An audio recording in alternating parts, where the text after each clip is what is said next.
నమస్తే, welcome to VPR economics. గత వీడియోలో మనం బడ్జెట్కి సంబంధించినటువంటి కొన్ని అంశాలని డిస్కస్ చేసాం. ఇప్పుడు ఈ వీడియోలో మిగతా అంశాలని డిస్కస్ చేద్దాం. మనకి ఈ పిబ్లో ఇచ్చినటువంటి అంశాల్లో డిస్కస్ చేస్తూ ఉన్నాం కదా, మనం పిబ్లో ఇచ్చినటువంటి అంశాలని డిస్కస్ చేస్తూ ఉన్నాం. అయితే ప్రపంచ ఆర్థిక వ్యవస్థలు అనేవి కొన్ని ఒడిదుడుకులకి అనేవి లోనవుతూ ఉన్నాయి. దానికి రాజకీయపరమైన ఆర్థికపరమైన కారణాల వలన ప్రపంచ ఆర్థిక వ్యవస్థలు అనేవి కొన్ని ఒడిదుడుకులకు లోనవుతున్నప్పటికీ మనకి భారతదేశ ఆర్థిక వ్యవస్థ మాత్రం వాటికి మినహాయింపుగా ప్రకాశించడం అనేది జరుగుతుంది. ఎందుకు? భారతదేశంలో మన యొక్క ఆర్థిక వ్యవస్థ పనితీరు అనేది మెరుగుగా ఉందని మనకి బడ్జెట్లో పేర్కొనడం అనేది జరిగింది. అయితే మన ఆర్థిక మంత్రి నిర్మలా సీతారామన్ గారు కేంద్ర బడ్జెట్ 24-25ని జూలై 23వ తారీఖున మనకి పార్లమెంట్లో ప్రవేశపెట్టడం అనేది జరిగింది. జూలై 23వ తారీఖున పార్లమెంట్లో ప్రవేశపెట్టడం అనేది జరిగింది. ఏ బడ్జెట్? 24-25 సంవత్సరానికి సంబంధించిన బడ్జెట్. ఈ బడ్జెట్లో పేర్కొన్నటువంటి కొన్ని అంశాలు కానీ మనం చూసుకున్నట్టుగైతే భారతదేశం అనేది తన ద్రవ్యోల్బణ లక్ష్యమైనటువంటి 4% వైపు పయనిస్తున్నట్టుగా పేర్కొనడం అనేది జరిగింది. ద్రవ్యోల్బణ లక్ష్యం 4%గా మనం పేర్కొనడం అనేది జరిగింది. అదేవిధంగా దీనివైపు అంటే 4% లక్ష్య వైపు ప్రయాణిస్తున్నట్టుగా అంటే తగ్గుతున్నట్టుగా ప్రకటించడం అనేది జరిగింది. అలాగే మనకి ఈ ద్రవ్యోల్బణం లెక్కించేటప్పుడు ఆహారేతర ద్రవ్యోల్బణం, అదేవిధంగా ఆహార ద్రవ్యోల్బణాన్ని సపరేట్గా లెక్కిస్తూ ఉంటాం. సో మనకి ఆహార మరియు ఇంధనతర వాటిని వదిలేసి మిగతా వాటిని ద్రవ్యోల్బణం లెక్కిస్తే మన ప్రస్తుత ద్రవ్యోల్బణం 3.1%గా ద్రవ్యోల్బణం అనేది ఉన్నదని మన బడ్జెట్లో పేర్కొనడం అనేది జరిగింది. ఆహార ఇంధనేతర వాటిని ఎందుకు వదిలేస్తారు? వాటి ధరల్లో హెచ్చుతగ్గులు అనేవి అతి స్వల్ప కాలంలో ప్రభావితం అవడం అనేది జరుగుతుంది. కాబట్టి అందుకోసమని మనకి ఆహార మరియు ఇంధన వాటిని విడిచిపెట్టేసి ద్రవ్యోల్బణం లెక్కిస్తే భారతదేశంలో ద్రవ్యోల్బణం ఎంత ఉందంట? 3.1%గా ఉండడం అనేది జరిగింది. అదేవిధంగా త్వరగా పాడైపోయే వస్తువుల సరఫరా తగినంత మార్కెట్కు చేరేలా చర్యలు తీసుకున్నాం. అంటే కొన్ని వస్తువులు అనేవి త్వరగా పాడైపోవడం అనేది జరుగుతుంది. సో అటువంటి వాటిని మార్కెట్కి చేరే విధంగా కొన్ని చర్యలు తీసుకోవడం అనేది జరుగుతుంది. అయితే మనకి మధ్యంతర బడ్జెట్, ఈ మధ్యంతర బడ్జెట్లో కొన్ని అంశాలు పేర్కొనడం అనేది జరిగింది. వాటిని ఈ బడ్జెట్లో కూడా మనకి పేర్కొనడం అనేది జరిగింది. అదేవిధంగా మధ్యంతర బడ్జెట్లో పేర్కొన్నట్లుగా గరీబ్ పేదవాడు, అదేవిధంగా మహిళలు, అదేవిధంగా యువత, అన్నదాత రైతు అనే 4 ప్రధాన కులాలపై దృష్టి సారించినట్లు ఆర్థిక మంత్రి ఈ బడ్జెట్లో పేర్కొనడం అనేది జరిగింది. ఆర్థిక మంత్రి ఈ బడ్జెట్లో మనకి పేర్కొనడం అనేది జరిగింది. ఏ అంశాలపైన పేర్కొన్నారు? ప్రధానంగా దృష్టి సారించినట్లు చెప్పారు. గరీబు పేదవాడి పైన, అదేవిధంగా మహిళలపైన, అదేవిధంగా యువ అనేటటువంటి అన్నదాత అనే 4 అంశాలపైన ప్రధానంగా దృష్టి సారిస్తూ ఈ బడ్జెట్ని తయారు చేయడం అనేది జరిగింది.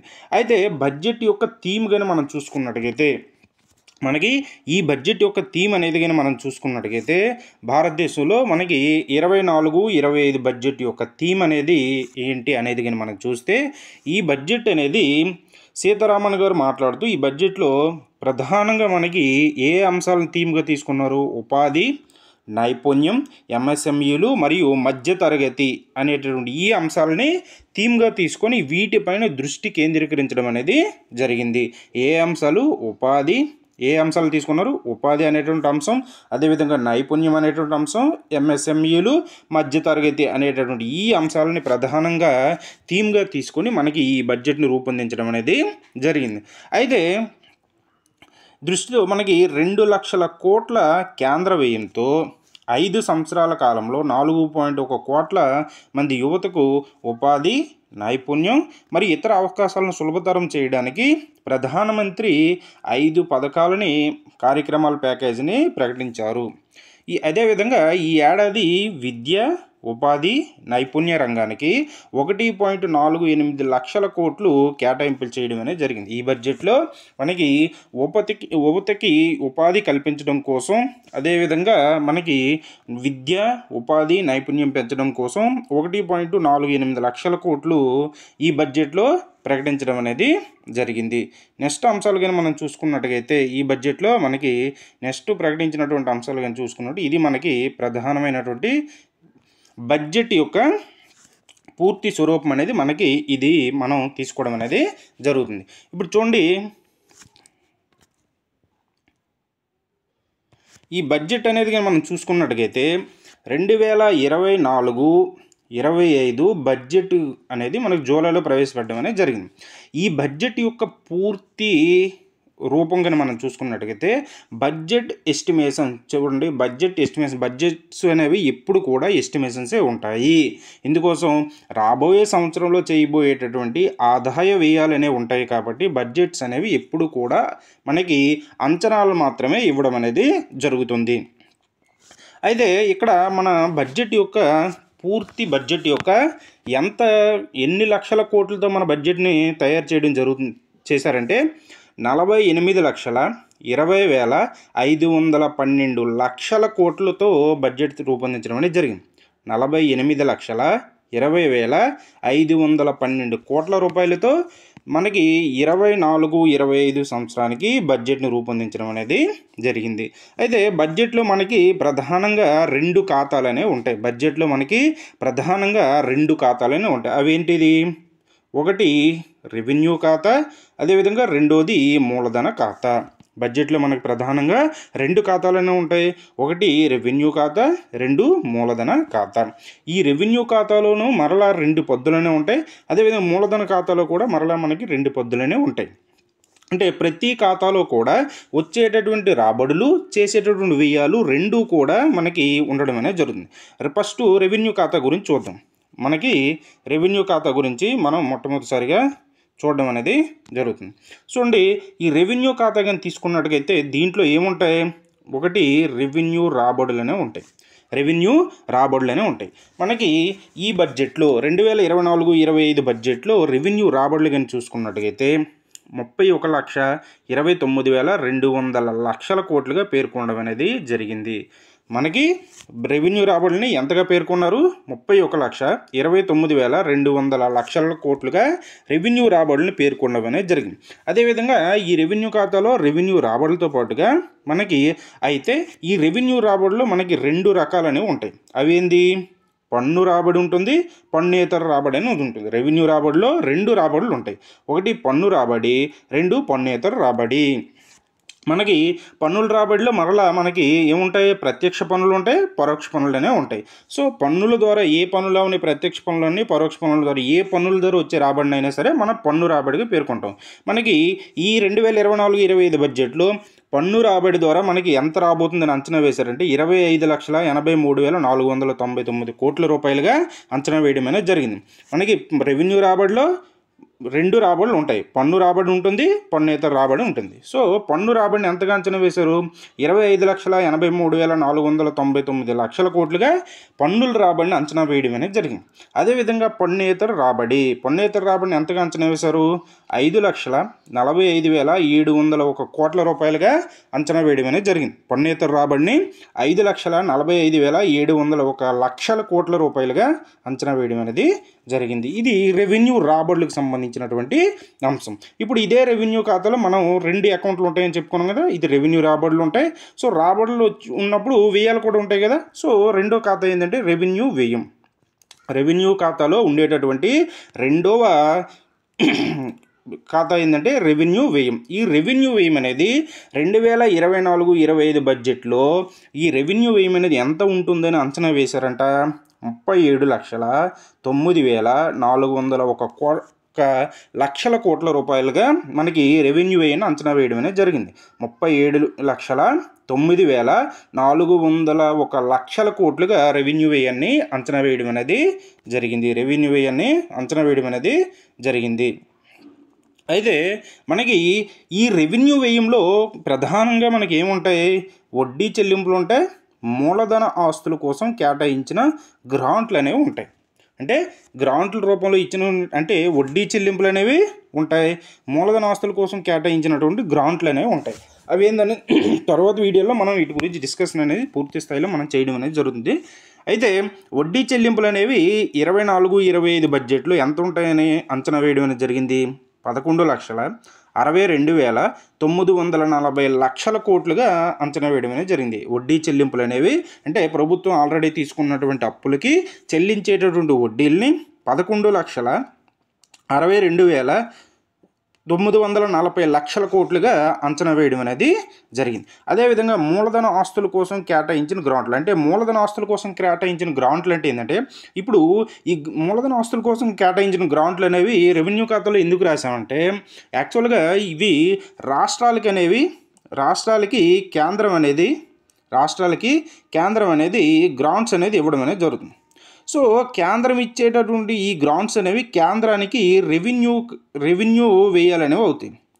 అదే ఈ గ్రాంట్స్ని రాష్ట్రాలు తీసుకొని ఏవైనా మూలధన వ్యయాల కోసం చేసాయి అనుకోండి, అంటే ప్రాజెక్టులు నిర్మించడం కావచ్చు, రహదారులు నిర్మించడం, ఇలాంటి వాటికి చేసాయి అనుకోండి, అప్పుడు ఇది రాష్ట్రాలకి మూలధన వ్యయం అనేది అవుతుంది. కాకపోతే అప్పుడు ఈ కేంద్రం ఏం చేస్తుందంటే, ఈ రెవెన్యూ వ్యయంలోనే రాష్ట్రాలకు ఇచ్చిన ఈ గ్రాంట్స్లో కొన్ని మూలధన రాబడుల కోసం ఉపయోగపడుతున్నాయి కాబట్టి అందుకోసమని వాటిని మూలధన ఆస్తుల కోసం కేటాయించిన గ్రాంట్లు అని పేర్కొనడం అనేది జరుగుతుంది. మూలధన ఆస్తుల కోసం కేటాయించిన గ్రాంట్లని పేర్కొనడం అనేది జరుగుతుంది. ఈ విధంగా మనకి రెవెన్యూ ఖాతాలో మనకి రెవెన్యూ రాబడులు ఉంటాయి, అదేవిధంగా రెవెన్యూ వ్యయాలనేవి ఉంటాయి. అందుకోసమనే మనం ఈ రెవెన్యూ రాబడిలో మనకి 2 అనేవి ఉంటాయి, పన్నుల రాబడి ఉంటుంది, పన్నేతర రాబడి. అందుకోసమనే దీన్ని A+Bగా సూచించడం అనేది జరిగింది. ఏ అంటే ఏంది, పన్నుల రాబడి, బి అంటే పన్నేతర రాబడిని మనం రాసుకున్నాం, అందులో ఇచ్చింది కాదు, మనం అర్థం అవడం కోసం మనం రాసుకోవడం అనేది జరిగింది. నెక్స్ట్ ఈ రెవెన్యూ ఖాతాలో రెండో అంశం ఏంది, రెవెన్యూ వ్యయం. ఈ రెవెన్యూ వ్యయం అనేది 24-25 బడ్జెట్కి ఎంతగా అంచనా వేశారు, 37,09,401 కోట్లుగా అంచనా వేయడం అనేది జరిగింది. ఇది మనకి రెవెన్యూ ఖాతాకు సంబంధించినటువంటి అంశాన్ని మనం చెప్పుకోవడం అనేది జరిగింది. నెక్స్ట్ కానీ మనం చూసుకున్నట్టుగైతే ఈ బడ్జెట్లో రెండో ఖాతా ఏదని చెప్పాం, మూలధన ఖాతా. అసలు మూలధన ఖాతాలో ఏముంటాయి, మనం మూలధన ఆస్తుల కోసం సృష్టించడం కోసం చేసేటటువంటి వ్యయాలు ఉంటాయి. అదేవిధంగా ఈ మూలధన ఆస్తుల్ని విక్రయించడం కావచ్చు, లేకపోతే వాటి ద్వారా వచ్చే లాభాలు కావచ్చు, ఇటువంటివన్నీ కూడా మూలధన అప్పుల ద్వారా చేసేవన్నీ కూడా మనకి మూలధన ఖాతాలో ఉండడం అనేది జరుగుతుంది. సో మూలధన ఖాతాలో మరలా మనకి ఈ రెవెన్యూ ఖాతాలో ఉన్నట్టుగా 2 ఖాతాలను, ఒకటి మూలధన రాబడులు ఉంటాయి. సో ఈ మూలధన రాబడులు అనేవి 2024-25 బడ్జెట్లో ఎంతగా అంచనా వేశారు, 16,91,312 కోట్లుగా అంచనా వేయడం అనేది జరిగింది. మూలధన రాబడులు 16,91,312 కోట్లుగా మూలధన రాబడుల్ని 24-25 బడ్జెట్లో అంచనా వేయడం అనేది జరిగింది. అయితే ఈ మూలధన రాబడులు మనకి ఏమేమి ఉంటాయనేది A+B+Cగా మీకు 3 ఇవ్వడం అనేది జరిగింది. అవేంది, రుణాలు తిరిగి వసూళ్ళు, అంటే ప్రభుత్వం అనేది రాష్ట్రాలకు కావచ్చు, ఇతర దేశాలకు కావచ్చు, ఇచ్చినటువంటి రుణాలు అనేవి తిరిగి వసూలు చేయగా వచ్చేటువంటి రాబడులు మనం మూలధన ఖాతాలో జమ చేయడం అనేది జరుగుతుంది. సో ఈ తిరిగి రుణాలు వసూలు అనేది 28,000 కోట్ల రూపాయలు ఈ బడ్జెట్ కాలంలో వస్తాయని అంచనా వేయడం అనేది జరిగింది. మనకి రెవెన్యూ ఖాతా మూలధన ఖాతాలో మూలధన రాబడులనే ఉంటాయి. ఈ మూలధన రాబడులు మనకి రుణాలు ద్వారా తిరిగి వసూళ్లు జరిగేటటువంటివి 28,000 కోట్లుగా అంచనా వేయడం అనేది జరిగింది. అదేవిధంగా ఇతర వసూళ్ళు అనేవి మనకి 50,000 కోట్లుగా అంచనా వేయడం అనేది జరిగింది. ఇతర వసూళ్ళు అనేవి 50,000 కోట్లుగా అంచనా వేయడం, అంటే డిస్ఇన్వెస్ట్మెంట్ ద్వారా వచ్చేవి కావచ్చు, లేదనుకుంటే ప్రభుత్వ ఆస్తులు వ్యాపారాలు ఉంటాయి కదా, పరిశ్రమలు ఉంటాయి కదా, వాటి ద్వారా వచ్చే లాభాలు, డివిడెంట్లు, ఇటువంటివన్నీ కూడా మనకి 50,000 కోట్ల రూపాయలుగా అంచనా వేయడం అనేది జరిగింది. ఇది మనకి. అదేవిధంగా నెక్స్ట్ ఇంకా ఈ మూలధన రాబడులు వేటి ద్వారా వస్తాయి, అప్పులు, ఇతర వసూళ్ళు, అంటే ప్రభుత్వం తీసుకునే అప్పులు కూడా మూలధన రాబడిలోనే చూపించడం అనేది జరుగుతుంది. కాబట్టి ఈ సంవత్సరం మూలధన రాబడులు అప్పుల ద్వారా ఎంత రాబోతుందని వీళ్ళు అంచనా వేశారు, 16,13,312 కోట్లుగా అంచనా వేయడం అనేది జరిగింది. మనకి 24-25 బడ్జెట్లో మూలధన రాబడుల్లో అప్పులు మరియు ఇతర వసూళ్ల ద్వారా ఎంత రాబడిని అంచనా వేశారంటే 16,13,312 కోట్లుగా అంచనా వేయడం అనేది జరిగింది. అదేవిధంగా ఇతర వసూళ్ళు ఏమో 50,000 కోట్లుగా అంచనా వేశారు. అదేవిధంగా రుణాల ద్వారా ఏమో 28,000 కోట్లుగా అంచనా వేయడం అనేది జరిగింది. మొత్తం మూలధన రాబడులేమో 16,91,312 కోట్లుగా అంచనా వేయడం అనేది జరిగింది. ఇప్పుడు మూలధన రాబడులు అయిపోయింది. రెండో ఏముంటుంది మూలధన ఖాతాలో మూలధన వ్యయం అనేది ఉంటుంది. మూలధన వ్యయం అనేది ఉంటుంది. ఈ బడ్జెట్లో మూలధన వ్యయాన్ని ఎంతగా అంచనా వేశారు? మనకి మధ్యంతర బడ్జెట్లో కూడా, ఇంటీరియం బడ్జెట్లో కూడా ఇదే అంశాన్ని పేర్కొన్నారు. ఇప్పుడు కూడా ఇదే అంశం. మనకి 11,111,111 కోట్లుగా మూలధన వ్యయాన్ని పేర్కొనడం అనేది జరిగింది. ఈ 11,11,111 కోట్లు అనేది జీడీపీలో ఎంత శాతం అంట? 3.4%గా అంచనా వేయడం అనేది జరిగింది. అంటే మొత్తం జీడీపీలో, భారతదేశం మొత్తం జీడీపీలో ఎంత శాతాన్ని మూలధన వ్యయంగా ఈ బడ్జెట్లో పేర్కొన్నారంటే 3.4% మూలధన వ్యయంగా పేర్కొనడం అనేది జరిగింది. ఇది మనకి బడ్జెట్ యొక్క సమగ్ర స్వరూపం. అంటే బడ్జెట్లో ఎంత కేటాయింపు, మొత్తం బడ్జెట్ యొక్క కేటాయింపులు ఎంత? 48,20,512 కోట్లు. దాంట్లో మనకి రెవెన్యూ ఖాతా అనేది కానీ మనం చూసుకున్నట్టుగైతే రెవెన్యూ ఖాతాలు ఏముంటాయి? మనకి రెవెన్యూ రాబడులు ఉంటాయి, రెవెన్యూ వ్యయాలు అనేవి ఉంటాయి. ఉంటాయి. అదేవిధంగా ఈ రెవెన్యూ రాబడుల్లో మనకి పన్నుల ద్వారా రాబడులు ఉంటాయి, పన్నేతర రాబడులు అనేవి ఉంటాయి. రెవెన్యూ వ్యయంలో మనకి వడ్డీ చెల్లింపుల ద్వారా వడ్డీ చెల్లింపులకు చెల్లించే ఉంటాయి. అదేవిధంగా మూలధన ఆస్తుల కోసం చేసేటటువంటి వ్యయాలు కూడా మనకి ఉండడం అనేది జరుగుతుంది. అదేవిధంగా ఈ మూలధన ఖాతా కానీ మనం తీసుకున్నట్టుగైతే మూలధన ఖాతాలో సేమ్ మనకి రెవెన్యూ ఖాతాలో ఉన్నట్టుగా మూలధన ఖాతాలో కూడా మూలధన రాబడులు ఉంటాయి, మూలధన వ్యయాలు అనేవి ఉంటాయి. మూలధన రాబడులు మనకి రుణాలు తిరిగి వసూళ్ళు ఉంటాయి, అదేవిధంగా ఇతర వసూళ్ళు ఉంటాయి, అదేవిధంగా అప్పులు ఇతర వసూళ్ళు అనేవి ఉంటాయి. ఈ విధంగా మనం 2024-25 బడ్జెట్ యొక్క మొత్తం పరిమాణం ఎంతంటే 48,20,512 కోట్లుగా మనం చెప్పుకోవడం అనేది జరుగుతుంది. నెక్స్ట్ అంశానికి మనం చూసుకున్నట్టుగైతే ఇదే అంశాన్ని మనం పేపర్లో కూడా వేసింది, అదేవిధంగా పిబ్లో కూడా ఇచ్చినటువంటి అంశాన్ని మరొకసారి కానీ మనం చూసుకున్నట్టుగా చూడండి. ఇది బడ్జెట్ యొక్క పూర్తి స్వరూపం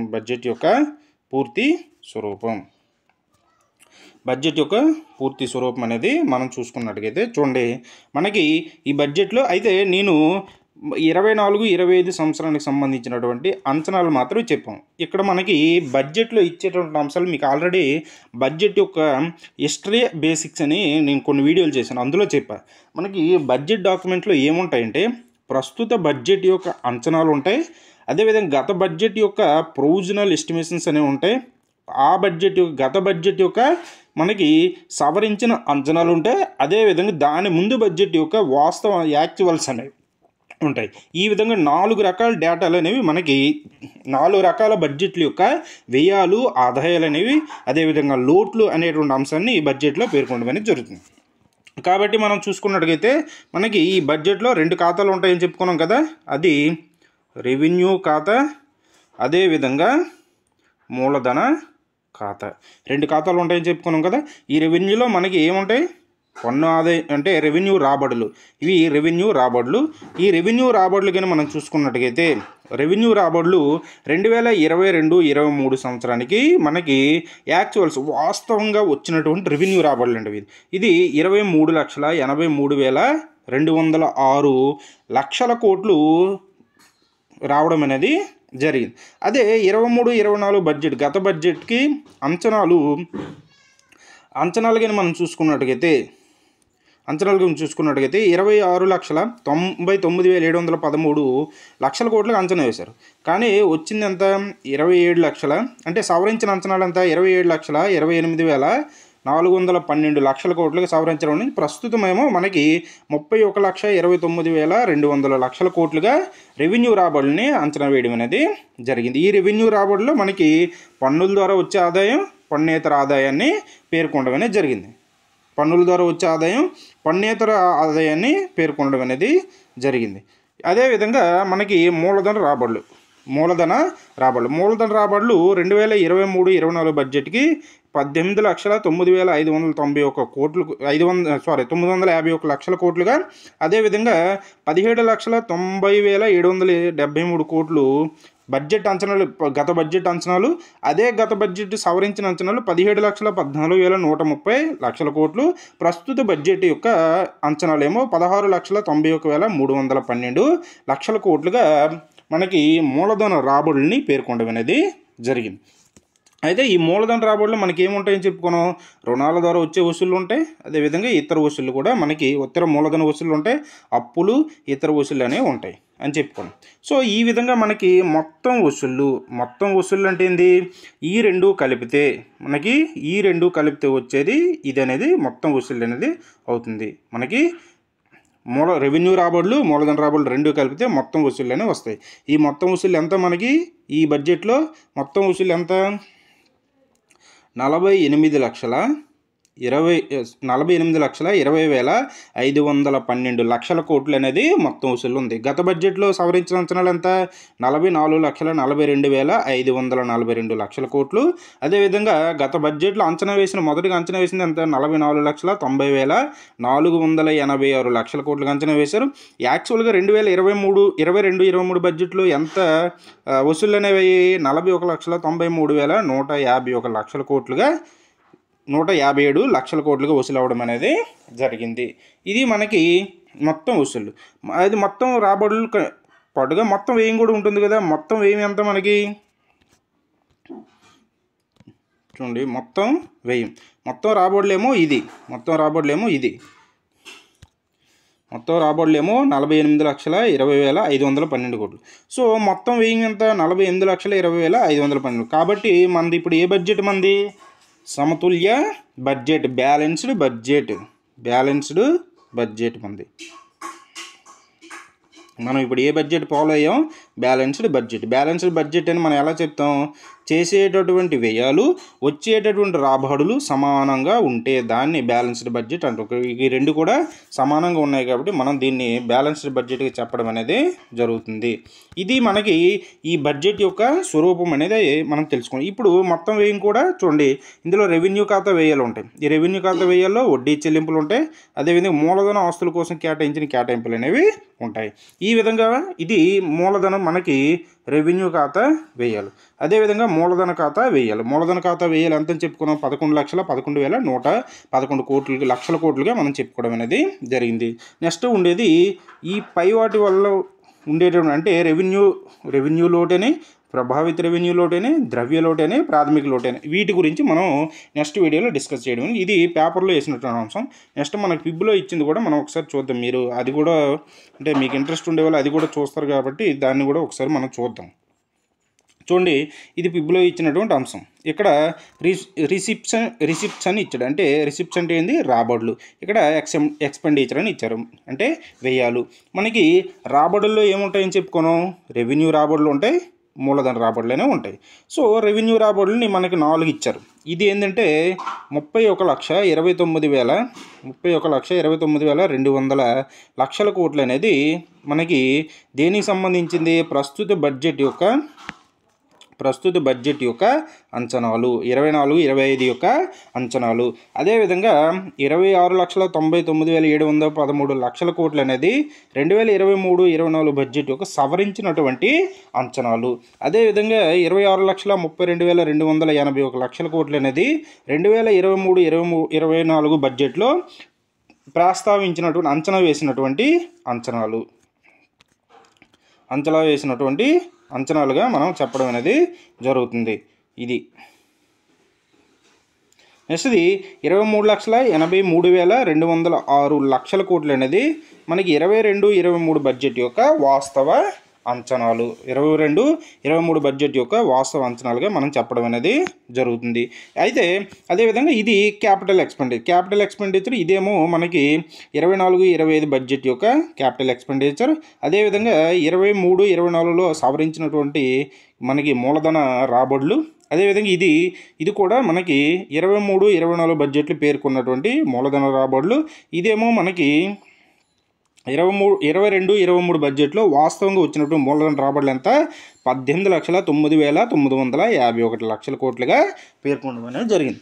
ఇది మనకి రాబడులకు సంబంధించిన అంశం. సో ఎక్స్పెండిచర్కి సంబంధించిన అంశం కూడా మనకి ఇదే. ఏది ఎక్స్పెండిచర్లో కూడా ఏముంటాయని చెప్పుకున్నాం, రాబడులు ఉంటాయి, వేయాలని ఉంటాయి. రెవెన్యూ వ్యయం ఉంటుంది, క్యాపిటల్ వ్యయం అనేది ఉంటుంది.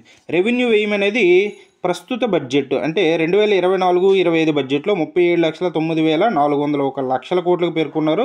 అదేవిధంగా గత బడ్జెట్ యొక్క సవరించిన అంచనాలు అంటే 23-24 బడ్జెట్ యొక్క సవరించిన అంచనాలేమో 35,40,239 లక్షల కోట్లుగా పేర్కొన్నారు. అదేవిధంగా గత బడ్జెట్లో అంచనా వేసినటువంటి రెవెన్యూ వ్యయం కానీ మనం చూసుకున్నట్టు 35,02,136 లక్షల కోట్లుగా అంచనా వేశారు. అదేవిధంగా దానికి ముందు ఉన్న బడ్జెట్ 2022-23 బడ్జెట్లో 34,53,132 లక్షల కోట్లు రెవెన్యూ వ్యయం చేయడం అనేది జరిగింది. అదేవిధంగా క్యాపిటల్ ఎక్స్పెండిచర్ మూలధన వ్యయం కానీ మనం చూసుకున్నట్టుగా అంటే ఆస్తుల సృష్టి కోసం చేసేవి లేదా అప్పులు తీర్చడం కోసం చేసేటటువంటి వ్యయం అనేది చూసుకున్నట్టుగైతే ప్రస్తుత బడ్జెట్లో అంచనాలేమో 11,112 లక్షల కోట్లుగా అంచనా వేస్తున్నారు. గత బడ్జెట్ యొక్క 2023-24 బడ్జెట్ యొక్క సవరించిన అంచనాలుగా చూసుకున్నట్టుగైతే 9,50,246 లక్షల కోట్లుగా అంచనా వేశారు. అదే బడ్జెట్లో ఈ మూలధన వ్యయాన్ని ఎంతగా అంచనా వేశారంటే 10,961 లక్షల కోట్లుగా అంచనా వేయడం అనేది జరిగింది. యాక్చువల్గా 2022-23 బడ్జెట్లో ఎంత ఖర్చు చేశారు ఈ మూలధన వ్యయానికి? 7,40,025 లక్షల కోట్లు ఖర్చు చేయడం అనేది జరిగింది. ఇది మనకి పిబ్లో ఇచ్చినటువంటి అంశం, ఇదేమో పేపర్లో ఇచ్చినటువంటి అంశం. మనం ఈ బడ్జెట్ యొక్క సమగ్ర స్వరూపాన్ని మనం తెలుసుకోవడం అనేది జరిగింది. నెక్స్ట్ వీడియోలో ఈ బడ్జెట్కి సంబంధించినటువంటి లోట్లు అనేవి ఉన్నాయి. బడ్జెట్కి సంబంధించిన లోట్లు అనేవి ఉన్నాయి. ఈ లోట్ల గురించి మనం నెక్స్ట్ వీడియోలో డిస్కస్ చేయడం అనేది జరుగుతుంది. ఇది మనం ఈ వీడియోలో చెప్పుకున్నటువంటి అంశం. ఈ వీడియో కానీ మీకు నచ్చినట్టయితే లైక్ చేయండి, షేర్ చేయండి, సబ్స్క్రైబ్ చేయండి. Thank you.